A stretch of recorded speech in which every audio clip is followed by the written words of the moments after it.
This episode is brought to you by Atlassian.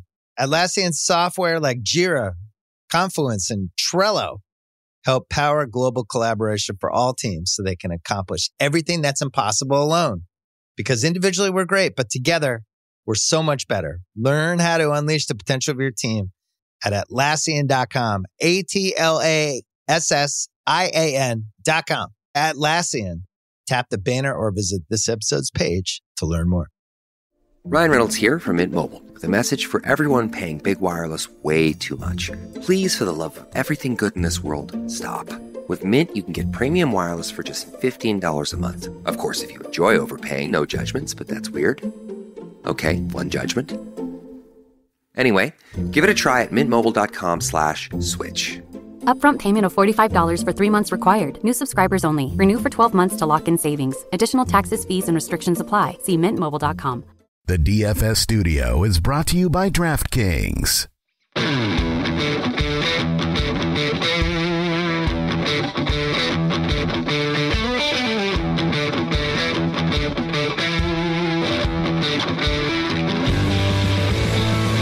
Welcome to the Fantasy Footballers DFS and Betting Podcast with your hosts, Kyle Borganoni and Matthew Betz.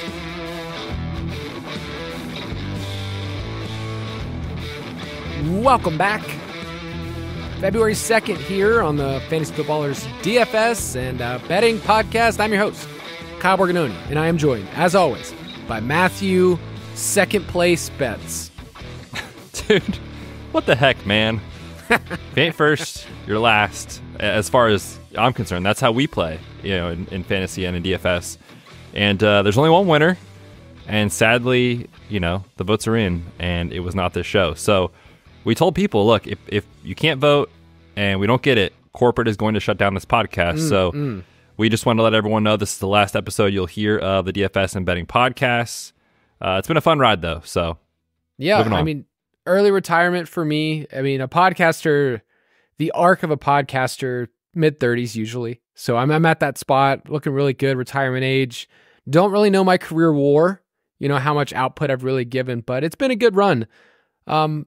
Yeah, guys, we got second place for those podcast awards, which, hey, silver medal. We actually did get a silver award. So apparently we're doing okay. And you're supposed to find silver linings. You're supposed to do all these other things. But yeah, it was a stomach punch right before we recorded. But we are excited to still preview the Super Bowl, talk about some early best ball because there's degenerate people that talk about it right now in early February. And the most anticipated moment of the year, the DFS awards. Those will be coming out later. Oh, baby. They've been talking about them. I mean, in the media, on Twitter, it's the talk of the town right now. The chat rooms, the online chat rooms. Just it's the big topic right now. You have the Super Bowl, but then it's like, oh yeah, we have the DFS awards, which is equally as important. So yeah, man, fun show. Yeah, there's a lot of, we do a lot of extensive research, a lot for this show. And we've found that AOL chat rooms are still a thing that create a buzz. There's a buzz in the air for the DFS awards when you go to, local chat rooms. Because I remember back in the day, AOL, my cousin was like the first one, around me that had AOL. And he'd go in his little Atlanta-based chat room and he'd say ASL, like how, what's your age, sex, location, where are you from? And then we'd make up stuff because we were little, 10-year-olds just on the computer, just farting around with our little dumb screen names. Great little rabbit trail there, by the way. Dude, what's sad is that there's probably people listening right now that don't even know what we're talking about, which means you're old. Which means that the internet is, it's just part of their life. But yeah, I remember going on my dad's computer and saying, "Can I get on the computer?" And he would say, "No, we were on the phone right now. You may not do this. We will talk later." So 90s was a good time. I 90s feel like was it. Every single group has something that they feel really special to them. And then you hear everybody else like kind of poke fun, like, "Oh, you guys aren't even old enough." Like, hey, I couldn't control that. All right. Blame it on my parents when I was born. But 90s was a really good time. It was a really good time for sports for me. I know my room was like decked out in every single team possible. I think I've showed you that photo before, Betz, but my middle school, high school bedroom was just, there was no white space on the wall. It was not allowed. And if you named an athlete, I probably had them on my wall except for any Yankee. I was going to say, like, I've seen it. And what's hilarious is Kyle's not joking. Like, literally corner to corner of every wall is a poster of some sort. So there's zero, you can't see any of the paint in the room. It's just posters, which I was the same way. I mean, all the studs of the 90s were up there for me as well. So fun time to be a 90s kid. Yeah, it was great. On this episode, like we mentioned, best ball surprises. We're going to talk through some of those Super Bowl preview DFS awards. Let's talk about some early standouts. So there are people out there, and they are sick individuals. Really, really gross. I for one am appalled that we're even talking to this group of people, but we do love them because they love best ball and they love the fact that the season ended and Underdog said, hey, I bet there's enough people out there that will draft in January and February, and you can see ADP changes. So that's, I think, what Betz and I are most curious about. I personally don't play a lot of best ball until after the NFL draft. If you have volume, you can get an edge, but I like knowing where players are going. So I hate drafting certain rookies in January where they end up being a 6th-round pick and they're irrelevant. So we'll talk about that more and where things changes. But any early standouts from Underdog's early drafts? Yeah, I will just say, first off, if you are one of these people, I'm with you. I'm happy to admit it. I did a draft, Kyle, because I wanted to see where people were going, kind of how people were building, and how to go about it. So I am one of the sick individuals out there. But yes, there are tournaments available, and like, dude, so they have the big board and the little board, just different entry costs, and it's a tournament like Underdog usually has. But I was looking before we started recording. Already about 19% filled, and this thing released like 3 days ago. So it's so crazy to me to see what best ball was when we first started talking about it, 2 or 3 years ago, to what it is now. It is unreal. But there is an edge, I think, and there's 2 edges. Right now, I think that the hardest thing to do is to target guys, specific players, of say, this is a great pick.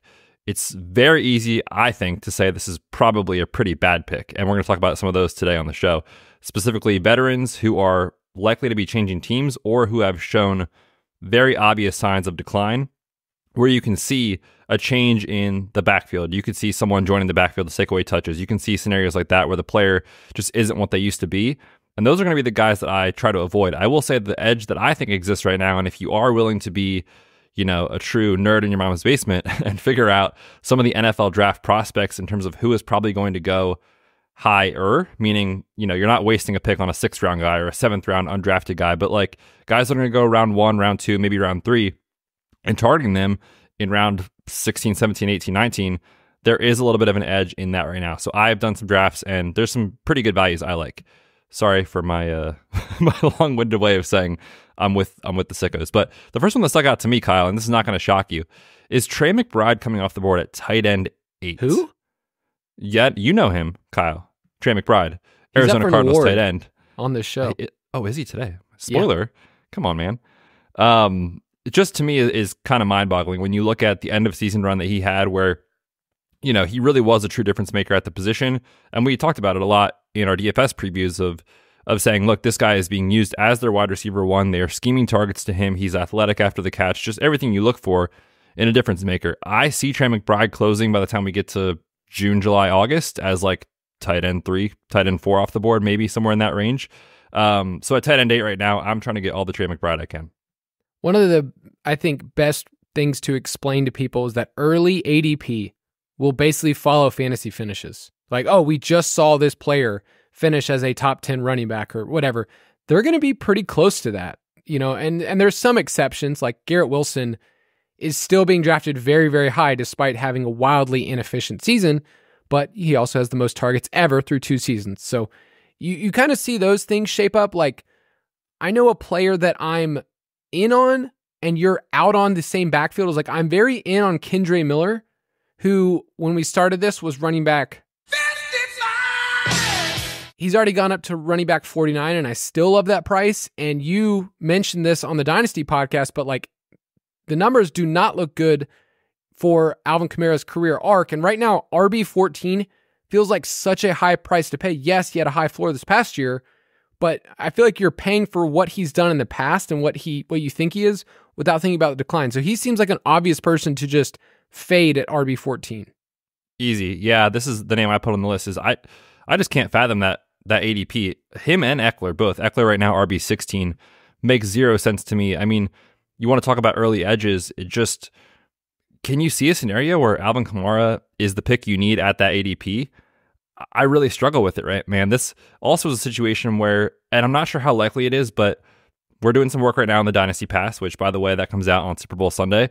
Kyle and I are working through every team's opportunity, their contract situations, their cap space, how many draft picks they have, all that sort of stuff, which I love doing. And man, the Saints are in a really bad situation financially. They're dead last in available cap space entering next year. I think they probably move on from Michael Thomas or restructure his contract and possibly move on from Alvin Kamara, save a ton of money, or restructure his contract, which is why I'm in on Kendra Miller. I'm out on Alvin Kamara. And you mentioned the efficiency stuff. His yards per target has declined in 4 straight seasons. Yards after contact per attempt, some of the stuff with next-gen stats, the rushing yards over expected. He was one of the worst in football. Alvin Kamara was last year. So yeah, RB14, no thank you. Yeah, and Kendra Miller's only going to keep rising. Like I could see him end up being a top 36 back by the time we get to August, and just the hype and everything else that he looks good. So we talked about all of those players on the Dynasty podcast. I love Kyler Murray's price at QB 13. When he returned from, I know that it just feels so easy at this price point right now, where I think you're gonna have to pay a much higher price for for that stack later on. But QB 13 is kind of silly. When he returned, he was the QB 9. All right, so there's a little bit of edge already. I think we could say, if Marvin Harrison Jr. goes, there's a little bit more upside. I mean, the wide receivers were dust across the board. I don't expect Hollywood Brown to return, but I like that value early on at quarterback. I'll give you 2 players that I'm out on really quickly. DJ Moore, you are paying for what he did this past year, which is his first really big outlier year that was better than wide receiver 18. He had some crazy splits if you look between Justin Fields games and Tyson Bagent games, and 19% of his points came in 1 week, which we love that in best ball. But last year we were paying a different price. It was wide receiver 19 ADP. Wide receiver 9 right now feels too rich for what he's doing. So I'm out on DJ Moore. I'm also out on Rachaad White, but I've been that way for really a year or so. I loved him in best ball last year. I wrote a whole article about him because he was going way late, and I like the value. I don't like paying RB10 price. He's going to be a dead zone running back that I don't want, and his efficiency numbers were terrible, and I'll explain that more later because I'm writing an article on efficiency, and he is one of the big red flags for me for 2024. So I'm out on DJ Moore and out on Rachaad White. Yeah, and every player, there's a point where you draft him, right? It's like, hey, Rachaad White's going to go in round 8, round 9? Sure. But right now, that's not the case, and that's where he was last year. So makes a ton of sense. I'll just quickly give some love to Christian Kirk, coming off the board at wide receiver 38. I don't really ever see a season where Christian Kirk is like, the wide receiver 8 in fantasy or something like that. But I try right now to get guys that I think are going to beat their ADP, and I think Christian Kirk is a good bet to do that, especially when you look at where I think his ADP is going to close, considering the Jaguars' current situation. So obviously Christian Kirk is there. He's been there for a couple of years on a pretty big contract. They just signed Evan Ingram to an extension. Trevor Lawrence has a huge extension coming somewhat quickly in the next year or two. And Calvin Ridley is a free agent. And they can move on from Zay Jones and save some decent money against the cap this offseason. So one way or another, I think the situation as far as just target share or what's available for Christian Kirk is going to be there for him. And, he missed some of the games down the stretch because of the core muscle injury. But this is a player who still averaged 2.07 yards per route run. Very good number for a wide receiver. And before the injury, he was 22nd among wide receivers in yards per game and 23rd in targets per game. So you're getting a player who's probably going to give you more volume, more production than his current price. Another guy I'm out on, just real quickly on it, is from the injury perspective, is TJ Hawkinson, who just had surgery on Monday of this week. So you're talking about a skill position player, basically, that's not going to be ready at 100% for training camp. Questionable if he's ready for week 1. Is he 100% in October, November? Hard to say. So at tight end 11, tough for me to get there on TJ Hawkinson. Yeah. We're going to be giving best ball takes, all summer long. It's what we talk about a lot on the podcast, and it's what we have in the DFS Pass. Our best ball rankings go live June 1st. However, you can get access to a lot of our content in the DFS Pass if you get it early. And right now, if you want to pre-order for Super Bowl Sunday, we get to release the Dynasty Pass, all of our betting content. So Betz and I will have some NFL draft prop content that we have, through March, through April. You can get all of that. So it's kind of this turning of the page right now. We have this podcast this week, and then next week we will preview the Super Bowl from a DFS. We're going to go through every single angle, give you some fun, weird props too. We're about to turn the page. So if you're one of those people that got the DFS Pass this past year, we're super grateful that you supported us, but we're giving you a heads up now that it's about to change. If you're one of those people that got in on the free playoffs, free DFS, that's awesome. The Discord access for DFS Pass members is about to change over once we get past the Super Bowl. So if you're a Foot Clan member, you get to keep on keeping on. But the only ones that actually get in is you have to be a UDK Plus member for 2024. So you need to get in on that. Make sure you pre-order early, and you can keep chatting with us, keep being in those conversations. So dfspass.com if you want to be a part of that. Let's talk about the Super Bowl. State of the main slate. I hit that drop throughout the year, and I say, we got a 10-game slate. It's one game, one big game for all of the marbles bets. Let's talk about this game from a top-down preview, and we're going to kind of refrain from giving DFS takes. I've looked at the salaries, I've ran a couple of optimals, I have a couple early thoughts that I might throw in, but we're going to save all of that for next week. I think if you start twiddling around with lineups right now, you're going to drive yourself crazy thinking of every single player. You're going to be like, wow, Noah Gray, he's 1.8. That's a lot of salary savings on DraftKings if I put him in the flex. What could I do with that salary? And then you start going down the rabbit hole of, why am I thinking so much about Noah Gray in a game where he might get one reception? So don't go too far, but let's talk about this game, Betz. Give me the line as of this recording. Yeah, I've actually seen this move a little bit in the last day or two. Right now, I'm seeing a lot of San Francisco -2. I've seen some -2.5s out there, which is actually where the line opened. So it went from 2.5 down to 2, down to 1.5, back up to 2, now back up to 2.5, which tells you, Kyle, and this may shock you, that the line is probably right. It's already being bet on both sides. So it's interesting. And I've seen right now the total is about 47, some 47.5s out there in the market.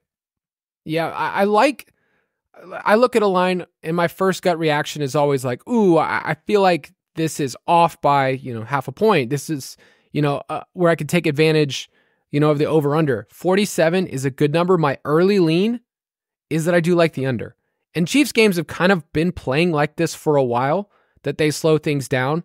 It was weird because we got an over 50 total for the Niners and Lions game, and I kind of went against convention all year. I've been against saying the model, dude.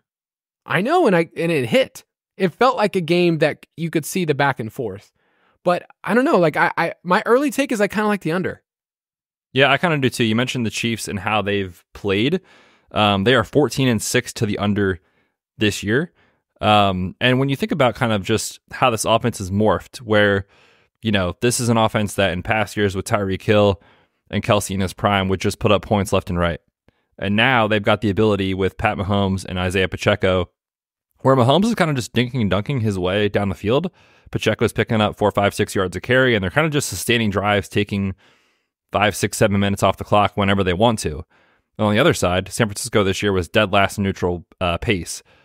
Also, by the way, sidebar, we had an under 19.5 rush attempts on Christian McCaffrey. They fell behind by 3 touchdowns, and the thing still didn't cash. That is how much Kyle Shanahan is committed to the run. So I think he's going to run no matter what. And then you have the Chiefs who can control the clock on the other side. I struggle to see a lot of play volume in this game with a back and forth affair. And just for context on that, the Niners were 27th this year in plays per game. So they have been an offense that they need to, and we've talked about this in our previews, they need to hit on big plays and efficiency to kind of explode for DFS. And I see a very similar outcome here. So I'm with you. I think the play volume is going to be low, and I do lean to the under. When I look at these two teams, I look at how they perform against the spread. And Kansas City, I think we've been talking about this for at least the last 2 years, where it's they weren't covering the spread at the rate that you thought. But this is a different animal because it's Patrick Mahomes as an underdog. And I think a lot of the public saw that last week and said, man, if I'm getting Patrick Mahomes, who's always been awesome on the road, right? Like he's been a road warrior throughout his career as a dog, then this is something you need to jump on. Like as a dog, 10-1-1 against the spread in his career. That's pretty wild. And then I look at the Niners, and my first thought when I thought of the Niners season is like, man, efficiency crazy. Brock Purdy, best, YPA season we've seen in a long time. Deebo Samuel, Brandon Ayuk put up an elite yards per route run season. George Kittle was great. Christian McCaffrey put up an all-time season. They were 9-9-1 against the spread. That number shocked me when you shared that earlier. And what it's telling me is that early on, the Chiefs seem like a team that I would want to invest in, especially if he gets up to 3. Oh, for sure. And I actually think the money line is an interesting play. Just we don't really give like sides and totals betting as like this is our hard and fast advice. We do it for fun sometimes because, as you know, it's very tough to beat. But I just think about the way these teams are playing, right? When you think about the Chiefs, they played very well against the Dolphins. They played very well against the Bills. They came out last week, played great against the Ravens. And the Niners, truthfully, probably should have lost to the Packers. They probably should have lost to the Lions. So they're kind of, I don't want to say they're getting lucky because it's not luck. They're playing well in the second half, but they are having to come from behind. And we kind of saw that in, not to bring it to my Eagles, but like there was a time in the season where it was like, this team can't be stopped, but they had to keep winning from behind. And eventually that will run out. So I just think about the way these teams are playing right now. The Niners, to me, I'm just surprised that they're favored with how, Mahomes has played in his career. I think it's a better coaching staff. They have more experience in this spot. I think they have the better quarterback over Brock Purdy, Brock Purdy's great, but he's not Patrick Mahomes. And they've got the better defense, right? San Francisco really struggling defensively. So to me, all signs point to the Chiefs being the side that I would back if I was going to bet it, which I have taken. I think I got it at like plus 120 on the money line when it first opened. So I'm on the Chiefs this week. It is wild that we've kind of gone through the ebbs and flows with Patrick Mahomes this season. We've had to separate different parts. And this is another conversation that you and I bring up in the offseason, is that you can have different player takes about the same player in about 5 or 6 different markets or formats. You can say that Patrick Mahomes is one of the greatest quarterbacks of all time. You can say that Patrick Mahomes running this offense from a football standpoint, and you can give all your takes about what he does and improvisation. You can say for fantasy, he has not come through at all this year. It's been one of the worst seasons for him relative to what he's been doing. And then you can look at it from a DFS perspective and say, okay, well, here's his price point. Here's what you need to pay. There's all these conversations, right? Like you don't just have to look at him and just have one thought. So like, for instance, on DraftKings, he's 10-6. If you use him in the flex, it's really hard to walk away and not play one of Purdy or Mahomes in this game in the flex spot. And I'm probably playing Mahomes over Purdy because of the defensive matchup. But all of that to say, like, you can have 5 or 6 different takes about Mahomes and not just say across the board, like, oh, I really, really like him. He's going to smash her. Oh, I don't really like him in the spot. Like, just look at all of them, especially when we get to the props. I mean, there's way too many props for us to sort through.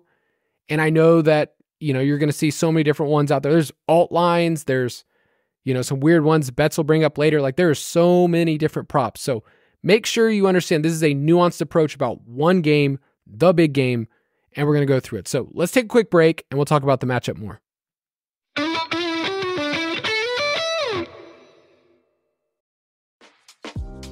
This episode is brought to you by Etsy. So you need to get an amazing gift. Wait, no, the perfect gift. And it needs to say, I'm a thoughtful person, and I appreciate you, and I know exactly what you like, all at the same time. Well, Gift Mode on Etsy is here to take the stress out of gifting, so you can find the perfect item for anyone and any occasion. It's easy to find gifts made by independent sellers for all the people in your life, like the pickleballer, the jazz fan, or the pasta lover. From 90s nostalgia and mixology to reality TV and gaming, there's something for everyone on Etsy. Whether it's a birthday, an anniversary, a holiday, or even just a day to say thank you, Gift Mode on Etsy has you covered.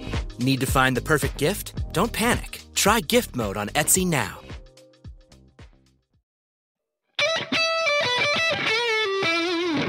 All right, now we actually have like our football guy. We have our takes, we got our hand in the dirt. Is your chin strapped? Are you strapped up? Yeah, but just one. You know, like when they have the two on the top and the bottom. I have the bottom one unclipped right now just because it looks cooler. Yeah, I have my mouth guard, but I'm kind of like chewing on it so that when they pan over to me, it's kind of half out. Lamar does that all the time. Oh, dude, so much swag. I know. All right, so give me your first thoughts in this game and how that matches up between the Chiefs and the 49ers.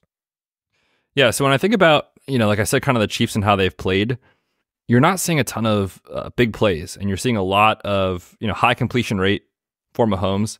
He's actually had, he's one of the lowest ADOTs in the league this year, which kind of speaks to just how they've played, which is, take 6-7 yards here and there, which against San Francisco, who plays a ton of zone, I think they're going to be able to do that. So, like I said, I kind of see a lot of ball control type stuff attempted from the Chiefs and then just running with Isaiah Pacheco, which is what they've done. San Francisco's run D, when you think about them last year, they were dominant.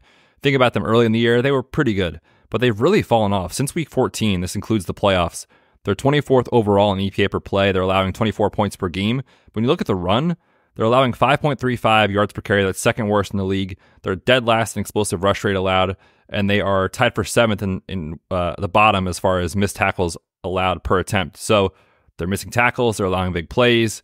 They just really haven't been successful stopping the run, which we saw a ton with Detroit last week, Aaron Jones the week before. I could see a big Isaiah Pacheco game this week, and I think he's an interesting play on the showdown slate. I think his props are somewhat interesting on this slate as well. Yeah, I was looking at him, and I felt like he was a bit mispriced in this game. Like, he's only $8K on DraftKings, and I feel like already if you're playing cash, he seems like one of the clearer locks. Matchup-wise, points per dollar-wise, Isaiah Pacheco, it's really hard to get away from him. I mean, in the second half, they were using him with Jerick McKinnon out. He's getting all the touches, so high floor for him. I agree. Like a lot of my takes, my football takes, I look at how the Chiefs are running their offense, and it's a lot of option routes. That's shown up in the media a couple times in the last week or so. It's like, okay, so Travis Kelce, does he run routes or does he just run to spots and get open? And, against a heavy zone defense, that's what you do. And we've seen playoff Kelce just get peppered over and over and over again. Last week, I was fortunate enough to be able to stack him, but Mahomes didn't really get there. So it was kind of frustrating. Like I had Kelce in a lot of lineups. Kelce was the key player, but Mahomes wasn't there. In this kind of format, I feel like I'm going to stack those two together in a single game format. But it's hard to say anything negative about Kelce in the way that he's being used right now. Rashee Rice, it's kind of going to come down to which one of the wide receivers catches something deep downfield, and then you get some type of 2 to 3x in their salary at 2.4K. MVS is 3K. They're just, one of those dudes will show up, and I have no idea which one it's going to be. Which shout out to MVS, by the way. Did nothing all year. And playoff MVS is here, Kyle. Crucial, game sealing catch, pretty tough catch over the defender too. And then against the Bills, he's making contested catches with his hands, which he never does. So very fun to see. But yeah, we'll talk about that more next week as far as kind of how you play that and which guy you lean into. I will point out real quickly, because we're going to talk about that more, just in context next week. He actually led the wide receiver room in routes run last week. Did MVS. Mecole Hardman got benched. He ran one route. So I think you're going to see a lot of MVS and Justin Watson just as the other guys that you could play on the slate. On the 49ers side, the story for me is always, I feel like I'm going to guess wrong which dude it's going to be. And I hate that because the options are elite. I mean, Brandon Ayuk, I need to give him props, and I'll make sure I get these numbers right, because he didn't just put up a good year. He put up an all-time season. 3.1 yards per out run is a top 10 all-time number. 81% of his catches went for first downs. So I like him from being a downfield type of guy, but the Chiefs defense has basically been shutting down really big plays, and then L'Jarius Sneed has basically been shutting down that top option. So it really comes down to who he lines up on. Is it Deebo in motion? Is it Ayuk? I worry that I'm going to guess wrong. And so what ends up happening is I end up being lower than the field whenever I have to sort through 49ers, and then I get burned. And that's how I've been playing. And so is any advice to, I don't know, your friend Kyle here about what you would do for those wide receivers? Well, friend Kyle, Yeah, I mean, they all have a ceiling that I think is worth chasing if you're talking about the DFS slate. And again, once we kind of get like roster percentage numbers on captain and flex, we'll have a better idea of how to handle it. But my initial lean right now is like, I think L'Jarius Sneed is probably going to be on Brandon Ayuk, who kind of plays their traditional perimeter wide receiver role. And then I think Kyle Shanahan is going to try to figure out how to use Deebo as the key of this game. You know, get him in motion a ton, couple of rush attempts, get him over the middle of the field in motion, stuff like that. And when he had his injury 2 weeks ago against the Packers, you saw the game plan right away was, let's make Deebo, you know, the X factor this week. He had, I think, 2 or 3 touches in the first quarter before his injury happened, and they were going to him over and over and over again. So to me, he's really interesting. We'll see where he comes in roster percentage wise, but I do kind of lean into Deebo in this spot and potentially away from Ayuk, who truthfully in the last couple of weeks really hasn't done much. I know he had the touchdown last week, and almost all of his production came on that, like, you know, fluky off the face mask catch at the 5-yard line. Like before that, he was doing nothing. So he kind of has cooled off when Deebo's been the dude. So I will probably lean more into Deebo, a little bit away from Ayuk. Just to give some numbers, you were talking about Deebo rush attempts. In his career, 1.32 fantasy points per rush attempt, which is almost double what CMC is. Now, CMC obviously has way more touches, but when you get, let's say, 2.5 to 3 rush attempts in a projection, it should be significant because Deebo is an outlier player. So I do like that take earlier on. Who knows? Next week, I might say Juwan Jennings is the key to the slate. He's what you need. Yep. Let's talk about the MVP because that is what the people vote on. That's where the people want to make their money. And we could just say take Patrick Mahomes. Still not a bad bet at plus odds considering the game, considering it's a quarterback position. But Super Bowl MVP, 20% of the vote is the fans voting online. 80% of the vote is media members, 16 of them. So that's how it's made up.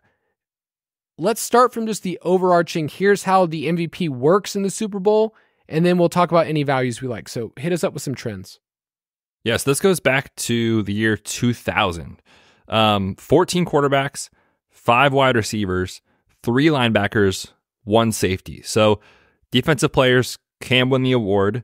It's pretty rare, and they need to have, you know, like a pick 6 or several sacks, and the game kind of has to be a slow slog with not a lot of scoring.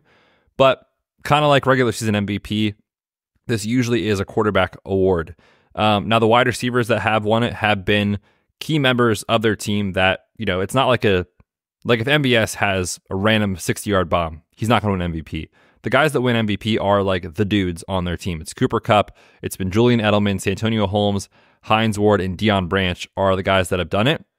I mean, you're looking at kind of their stat lines of like, okay, if I am going to bet on a pass catcher here, which I would include Kelsey in this, can they replicate something along the lines of like 5 to 10 catches, 100 yards, and at least a touchdown? That's kind of what you need to win the award if you're a wide receiver or a pass catcher. So those are kind of the trends that I've seen, which is interesting. And when you bring up the fact that, you know, 20% of the vote is fans voting online in the fourth quarter, there's somewhat of, you know, the player obviously has to have a good game, but there's some aspect of it that's kind of popularity based, right? Now, it's not the biggest weight of the award. It's 80% of the media members, 20%, like you said, to the people online. But like people know Mahomes, they know McCaffrey, they know Kelsey and Deebo. So I'm not going off the board this week. I'm not going to, I don't know, George Karlaftis or Willie Gay or any of these guys that are quote unquote values. I think you should stay pretty close to the top if you are going to bet this. I was trying to remember in my head, Dexter Jackson. That was the safety for the Buccaneers that won it. Did he have a pick 6? He had 2 interceptions, and I think one of them was a pick 6. Like, that's the only way I'm picking a defensive guy is you're basically saying, you know, somebody gets a fumble 6, you know, a scoop and score, and somebody else gets a pick 6. Like, that's the only way you're doing it. But yeah, I like the odds right now of taking one of these San Francisco wide receivers to have a outlier 2-touchdown type of game. Like Deebo is one of those guys that if he runs one in and gets a receiving, then he can kind of negate, you know, Purdy being the one. I can't see Rashee Rice winning it. Is that bad? I don't think it's bad. I think that's probably a pretty solid take. I mean, when you just think about like, again, there's a popularity aspect of it.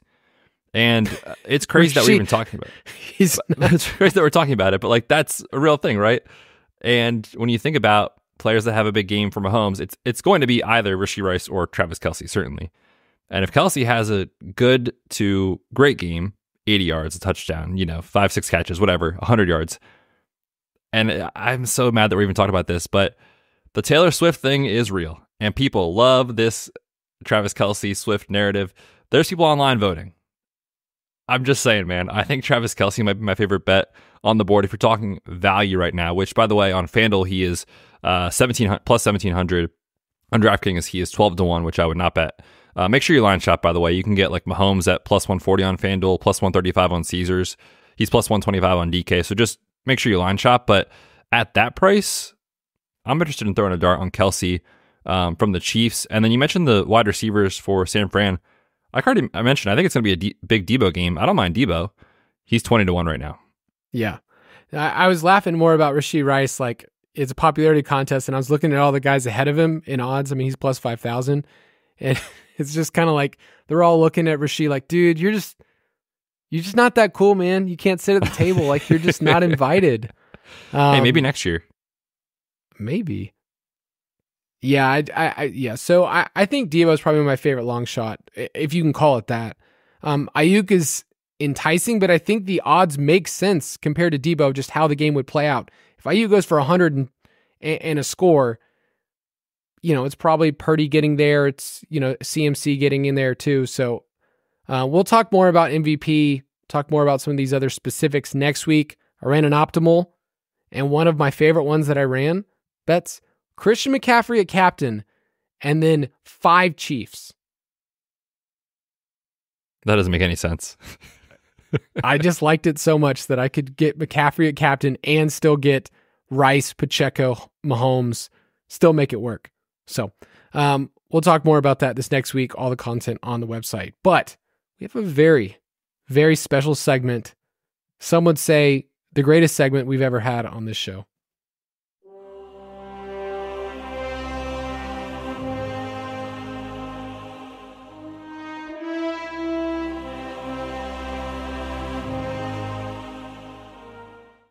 I couldn't keep going. I tried to think, could I make this like Lord of the Rings kind of epic-esque? No, it's just the DFS awards, man. It's just a couple of guys talking about, playing somebody in cash. It's just the Dundies, man. Come on. That's all it is. The Dundies. It's not even as good as the Dundies. Brooks brought up a really good point. We were talking that every single year, whenever we do our award shows for the footies and everything else, you got to watch the Dundies episode of The Office. And so it's kind of like a new company tradition. It's required by HR that we have to watch the episode. Okay, fine. I guess I'll follow the rules and I'll watch it, which I love to do. Betz and I are going to talk about 5 different awards and kind of reflect from this past year. Maybe you're one of those people that played along with us, and so you can kind of say, hey, I remember that time when you guys talked about that on a podcast, but it's a good little time to reflect. You can look back at your cash game lineups. Fortunately for me, I can look back at my cash lineup review articles and go, oh yeah, that happened that week. So the first article is the cash game player of the year. This is the player that you played the most in cash lineups this year. And I think you have the number one answer. And then mine, when I went back, kind of surprised me. So I'll let you go first. This is going to come as a shock to no one, but the winner of this award is Christian McCaffrey, who every time, man, we had an opportunity to make him the best plays cover boy, we had to do it. And I want to give a specific shout out to week 4, which was just, that was a week. If you remember, I mean, it's early October, the leaves are changing if you're in a state that has that.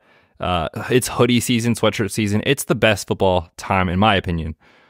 And it was even better because we got to play Aiden O'Connell, our hero, in week 4. And the reason I'm bringing up Aiden O'Connell is because he allowed us to play, obviously, Aiden O'Connell at quarterback, Christian McCaffrey at running back, Kyren Williams at running back, Keenan Allen at wide receiver, Jamar Chase, Puka Nacua. You could fit all those dudes in the lineup thanks to Aiden O'Connell. So Christian McCaffrey was in my cash lineup, man, so much. But that week 4 week, man, that was something special. Yeah, he went for 51.7 DraftKings points, which was awesome. And it was nice to look back and say, hey, do you remember that Aiden O'Connell week? Oh, wait, the reason why we did that is you got to fit in all of those studs Betz mentioned, which imagine telling somebody I could play all of these guys together. At the end of the year, that was impossible based on the pricing, but so that was good. And then Christian McCaffrey, going back, was the cover boy of our Best Plays article 5 times this year, where we said, just put him in your lineup, and almost every single week he was worth it. I went back through mine, and Tyreek Hill was one of the plays that we played a ton together, including right off the bat, week 1.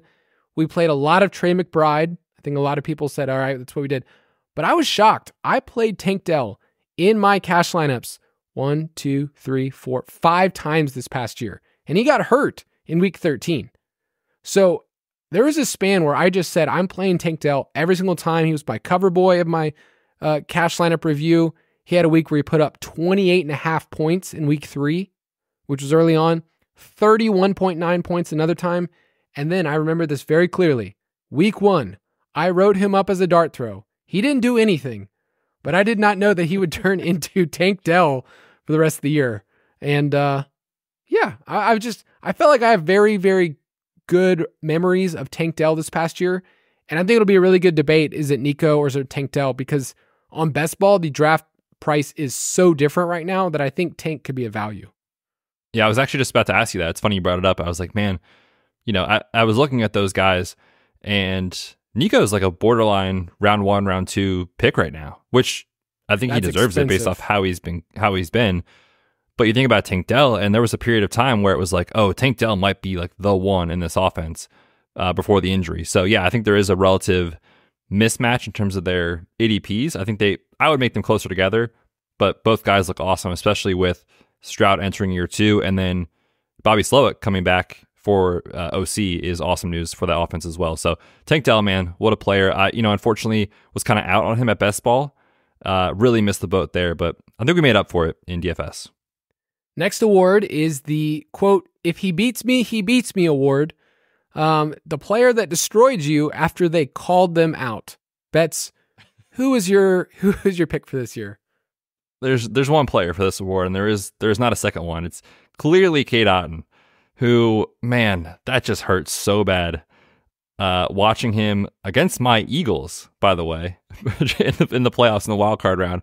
Kyle and I did a DFS Discord event on Monday afternoon. I'm getting ready to sit down and watch this playoff game, Kyle. I've got a great team going. I'm in first place. I'm about to win a lot of money. And I said, look, Cade Otton, yeah, he's going to be out there. Yeah, he's going to run routes. But I would say Mike Evans, Chris Godwin are going to see a ton of targets in this game, don't you think, against the Seagull secondary? And all of a sudden, Cade Otton turns into Tony Gonzalez overnight. Every play is going to Cade Otton. I end up losing this tournament and coming in like third, which is still fun. But Cade Otton beat me, man, and he beat me bad. In their 2 playoff games, he had 19 targets. That just came out of which is nowhere. Hilarious because he had like 19 the entire season before that. That's what it felt like. I have a distinct memory of saying Adam Thielen at the beginning of the year, if he beats me, he beats me.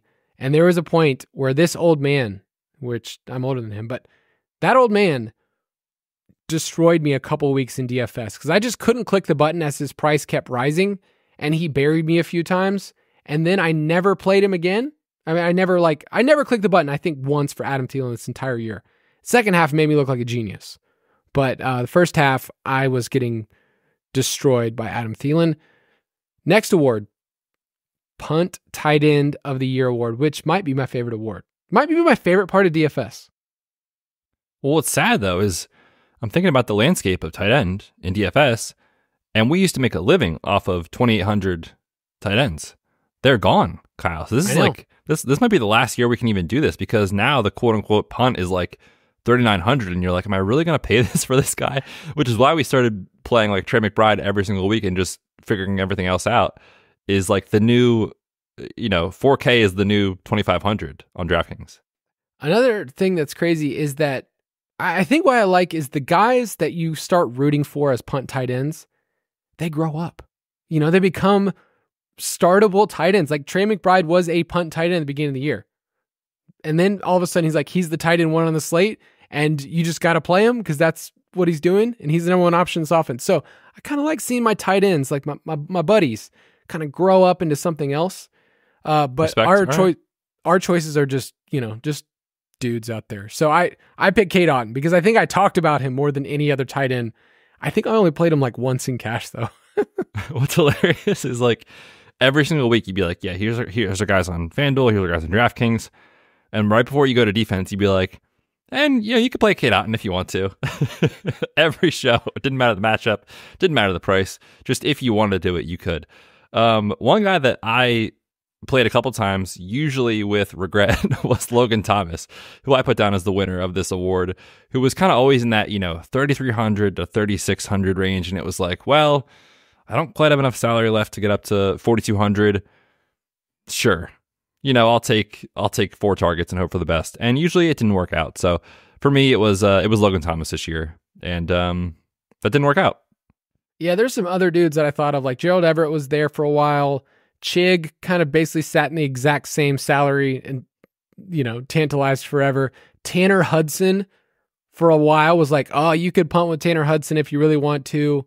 But yeah, this next year there'll be a new crop, fresh meat for us to just talk about and say, hey, play them and maybe you'll get 2 targets. That's what it's all about. All right, next award. This is a fun one. The most memorable DFS moment of the year. Which moment sticks out in your mind as the most exciting and thrilling moment of the year for you in DFS? I'll let you go first. Yeah, I think this isn't asking what our best week was or like the best play of, a certain week. To me, what sucks out in my head is when was I just like in a situation where like this DFS life that we've chosen is just so funny. And to me, I was driving with the twins and my wife to New Hampshire for my brother-in-law's wedding in mid to late October. And at the exact same time, Kyle's on a beach trip. Okay. So Kyle's on a beach trip somewhere with a drink in his hand, his feet are in the sand. He's got no cares in the world. I've got screaming kids in the back. And I'm like, man, like I've got to get the best plays ready. Like I've got to get all this stuff ready. And what's hilarious is like, and at the time there was kind of like slower parts of the weekend that I could just step away and work for an hour and it was like no big deal. So it was totally fine. But I wasn't really plugged in the way that I normally am, all the news, all the injury reports, checking projections, checking roster percentages, every couple of days. This was like, I'll just hand build a couple lineups and hope for the best. It's my best week of the year, which is just so funny. And I was sleep deprived. It was one of those things. So it's so funny how DFS works sometimes where sometimes when you think you're so in it and you know what's going to happen, and other times where you're like, yeah, I'll just throw a couple lineups and hope for the best. That was my best week of the year. Yeah, I always try to have this correlation. I explain it to Emma, my wife, where I'm like, I was really plugged in this week, and that's like why I did so well. So this next week, I'm going to be really plugged in so I can do really well. And then it just doesn't work out the next week. But week 8 was quite memorable for me because on Sunday is usually the time where you tilt and you have your cash lineup that Betz and I have gone back and forth with. We've written best plays. And you're kind of locked in like, okay, this guy's the dude. I'm playing this guy. And I remember I went outside with like an hour left before lock. And I'm just blowing the leaves. Just, being the husband that I am, just waving helping to the neighbors. Yeah, just where everybody knows my name. Just, hey. And this thought comes to me. What if Tony Pollard isn't the answer?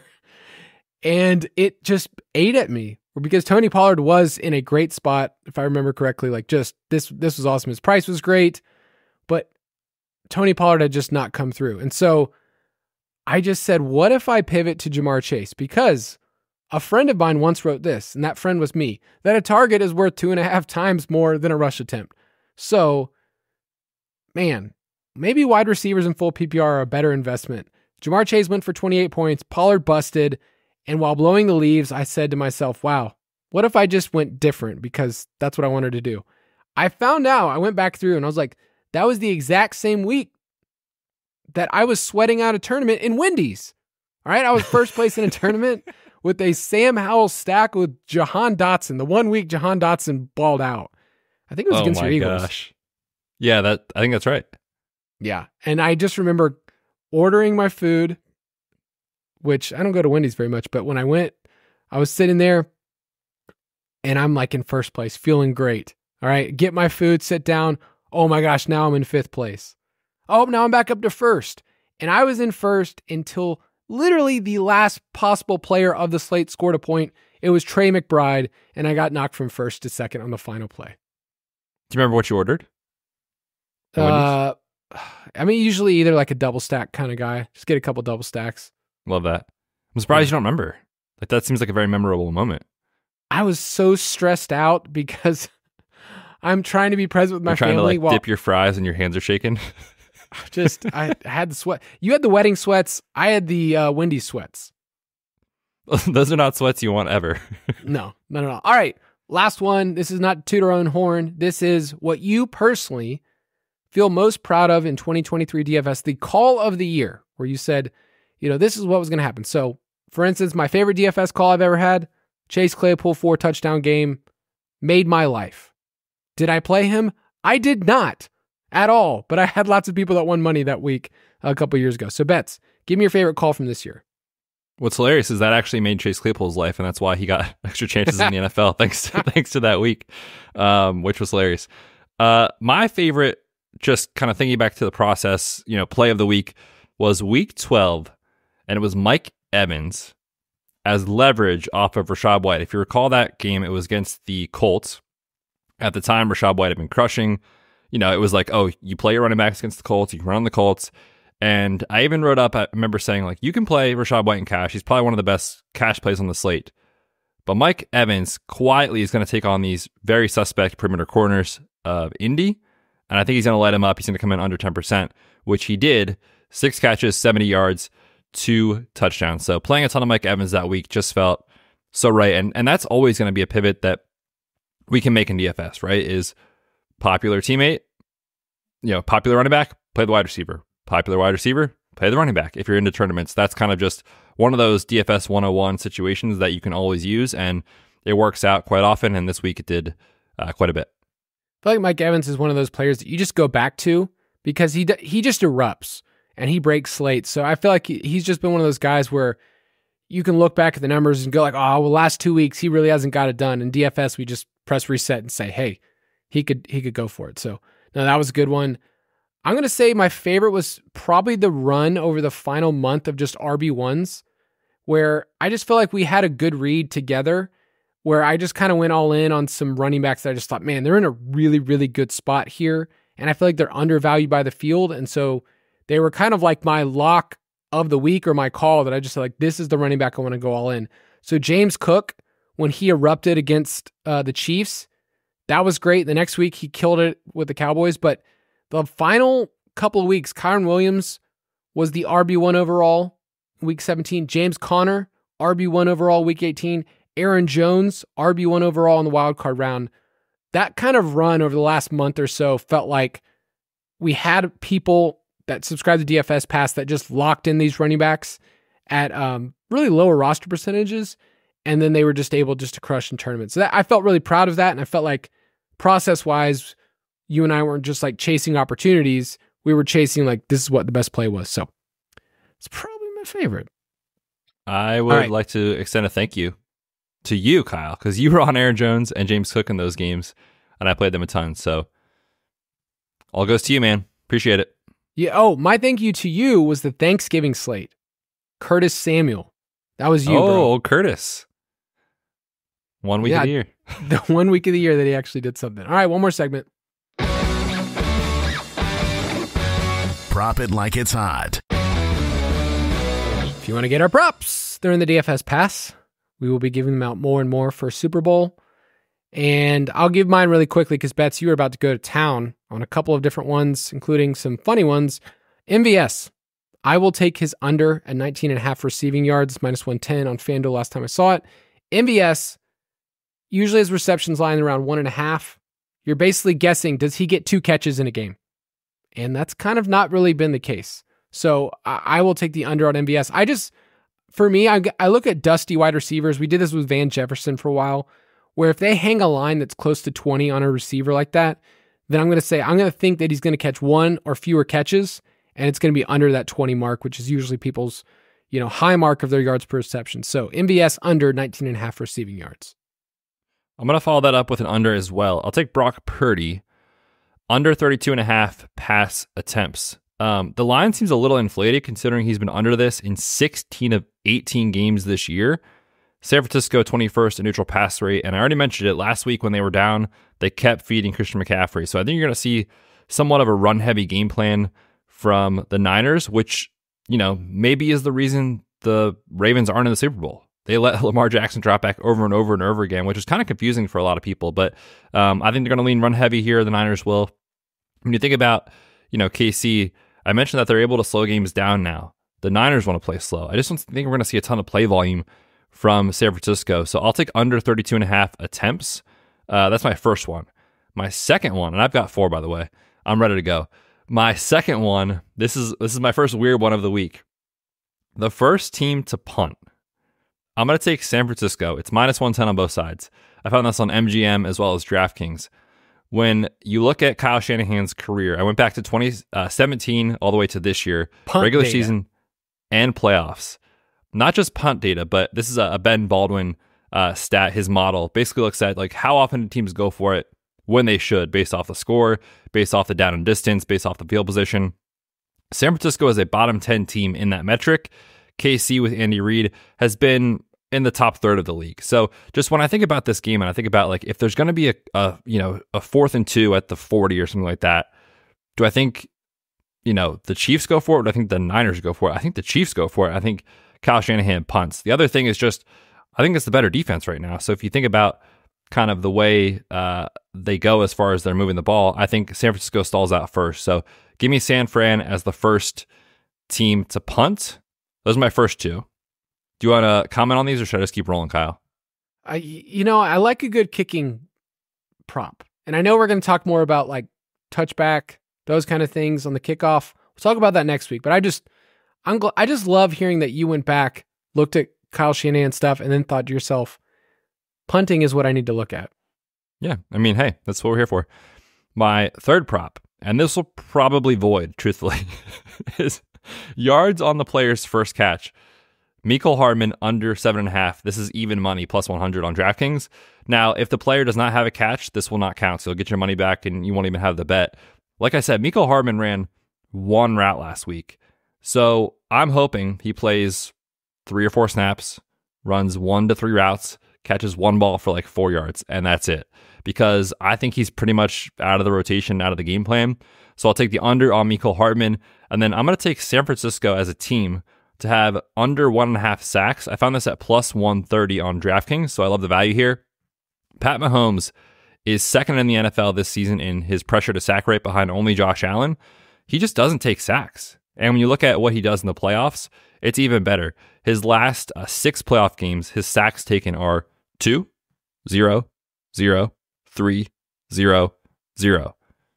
He just knows to get rid of the football. He knows where to go. He knows when to throw it away. He knows when to take off and run. And on top of that, the KC offensive line is number 1 in ESPN's pass block win rate this season. Now, not having Joe Thuney obviously is not great at their guard position, but still, this is Pat Mahomes in the Super Bowl. I don't think they're going to be able to take him down twice. So under 1.5 sacks for San Francisco, +130. Yeah, you remember the game plan a couple years ago, Tampa Bay, where they just got after him the whole time. I think since then they've adjusted a lot of the improvisation stuff that they used to just let Mahomes do forever. And I think they realized like, okay, well, yes, under pressure, he's great, but we can't let this guy be under pressure like he was before. So I think just the game plan and the short area passing, right? Like a lot of the game plan is them, getting these short routes, lower ADOT stuff where he doesn't have to dance around as much and then chuck it deep. So I like that one. I like the value. +130 is a pretty good price. If you want to play with us for the Super Bowl, go to ballersdfs.com. Last time I get to say this, people, our DraftKings League, Fantasy Footballers DFS, Borg, and Betz. We'll have some Super Bowl contests for the big game. You can win some money for the honey, and you can feel really good because I'm sure all of your bets will hit. I'm sure you'll win this tournament. I'm sure of it. You're going to do just fine. Betz, sign us off. What a sales pitch, Kyle. That was great. Yeah, man, the Super Bowl is so big, we need 2 shows. So this was part 1. We're back next week with part 2. More props, more of our DFS takes for the showdown slate. But enjoy the week, and we'll talk Super Bowl next week. We'll see you then. Thank Thank you for listening to another edition of the Fantasy Footballers DFS and Betting Podcast. Don't forget to visit us on the web at thefantasyfootballers.com.